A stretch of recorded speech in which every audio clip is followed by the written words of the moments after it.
Norðlenska nautakjötið. Uppskrift á góðu kvöldi.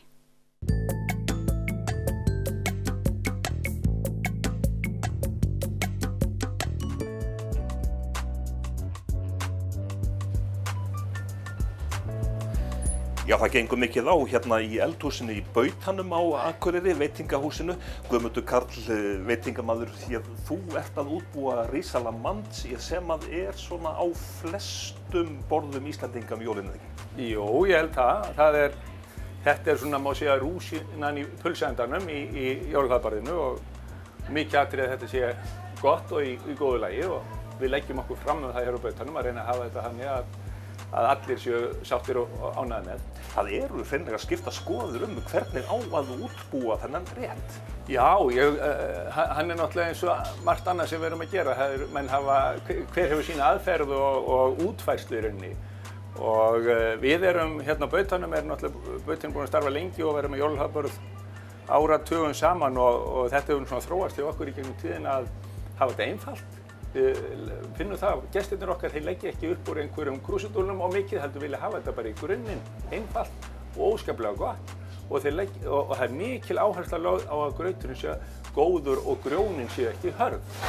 Það held ég mest það sem ég heyri að fólk talar oftast ef eitthvað að í risalamand, þá eru grjónin ekki mjög. En við skoðum fyrst hérna í hrísgrjónin sem eru grunnurinn í þessu öllu saman, eða ekki? Jú, það er lykilatriði að hafa góð hrísgrjón. Það svo merkilegt með það, hjá okkur hefur þetta þróast og gengið langbest með bara venjulegum extra long river hrísgrjón sem eru kannski ekki svona típisk grautagrjón. En þau hafa hentað okkur vel og það kannski akkurat þetta sem ég var að tala áðan, að grjónin þurfa að vera alveg hlaupin, þau mega ekki vera hörð í miðjunni. Þess að vel soðin. Vel soðin. Og þessi grjón eru kannski aðeins grenri heldur en mörg, típisk grautagrjón, þannig að okkur hefur gengið bara betur að fá þessi grjón til þess að hlauphælfi í gegn og vera vel soðin og þá standa þau miklu betur í grautnum. Því það það sem að pirra mann ef maður borðar góðan risalamand að maður þurfi að bíta sundur miðjuna á grjóninu þegar maður að þykja grautinn.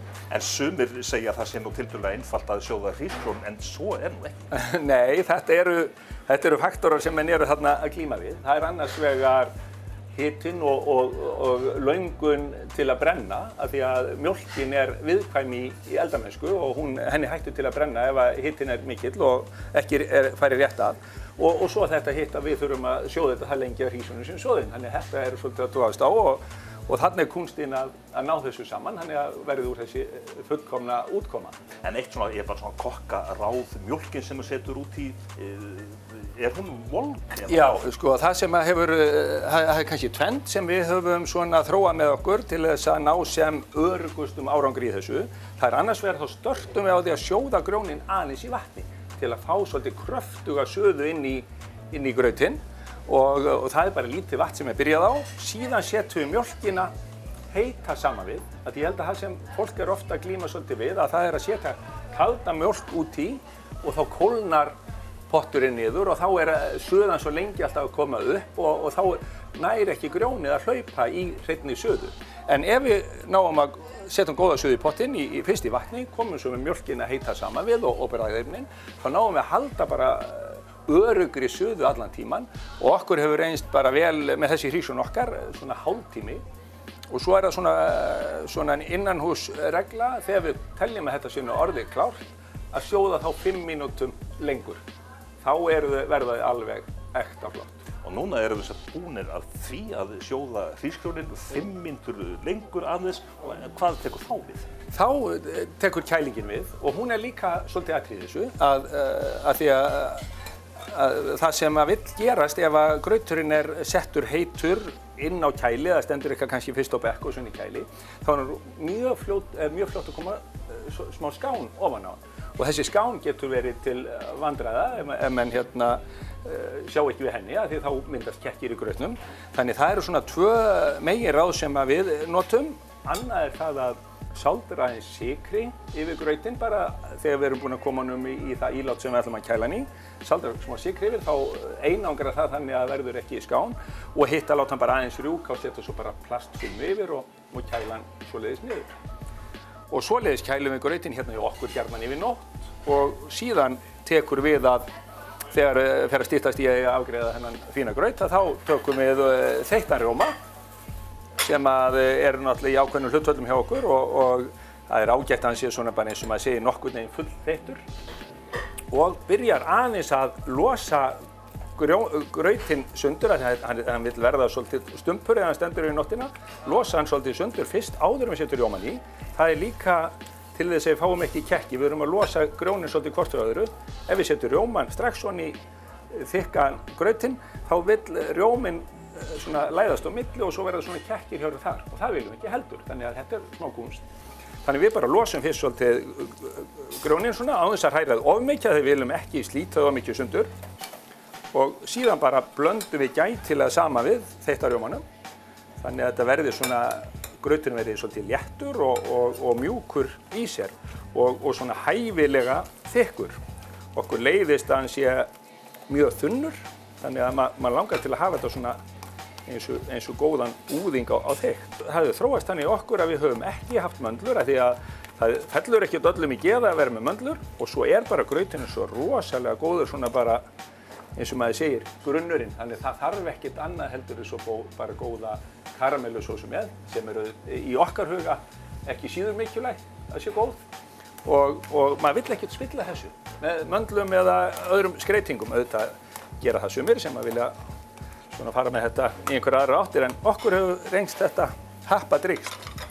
Síðan bara... Þannig að hérna er bara tilbúin? Hérna er bara grauturinn tilbúin. Þegar við erum að sjóða hann þá setjum við sykur, svolítið salt og vanílu bara saman í suðuna, það má bara sjóða með allan tíman og þannig þá er það bara jafnt og vel í grautnum, bara jafnt allan graut og þarf ekki að hafa áhyggjur að blanda því saman eftir. Þannig að þetta er nú ekki flóknara það er grjónin, við byrjum á smá vatni, síðan er bara mjólkin sem kemur heit úr, hægt að hita hana í örbulgjófni með vilja til þess að halda kerfinu sem mest heitu, vaníla, salt og sykur. Og svo er það sósan, karamellusósan. Svo er það karamellusósan og hún er nú í rauninni frekar einföld uppskrift, það er bara sykur sem við bræðum í potti. Betra að hafa ekki mjög mikinn hita, láta sykurinn verða vel giltan. Skemmtilega að fá svolítinn lit í hann, ekki hafa hann of ljósan og yfir hægum hita og svo bara byrjum að setja smá rjóma alltaf saman við. Þannig að það er eins með það, ef maður setur á hvellt rjóman saman við þá vill þetta mynda svona eins og karamellur og erfiðar að leysa það sundur, þannig að það er betra að setja bara smá rjóma í einu fyrst meðan að hún er að mýkjast upp, karamellan, sykurinn og svo stillir maður það svolítið af eftir eigin smekk hvað maður setur mikið rjóma saman við. Sumir vilja hafa sósuna aðeins þynnri og minna sæta, aðrir vilja hafa hana aðeins þykkari og meira sæta, þannig að þetta er bara svona, menn laga þetta að eigin þörfum og löngun. Er það ekki bara komið að því að smakka það? Ég held það sé ekki eftir neina að bíða. En hvernig er það með þína viðskiptavini? Nú talar þú af áratuga reynslu þegar fólk er að gera upp jólahlaðborði sem er búið að vera hjá þér og ykkur. Hversu mikilvægur er þessi réttur í sjálfu jólahlaðborðinu? Ég held að þú getur feilað á ýmsu á jólahlaðborðinu á þess að verði leiðindi að. En ef að grauturinn er ekki í lagi, þá er þessi kvöldstund orðin verulega skemmt. Þannig þetta er lykilatriði að hafa góðan graut, teljum við. Norðlenska nautakjötið. Uppskrift á góðu kvöldi.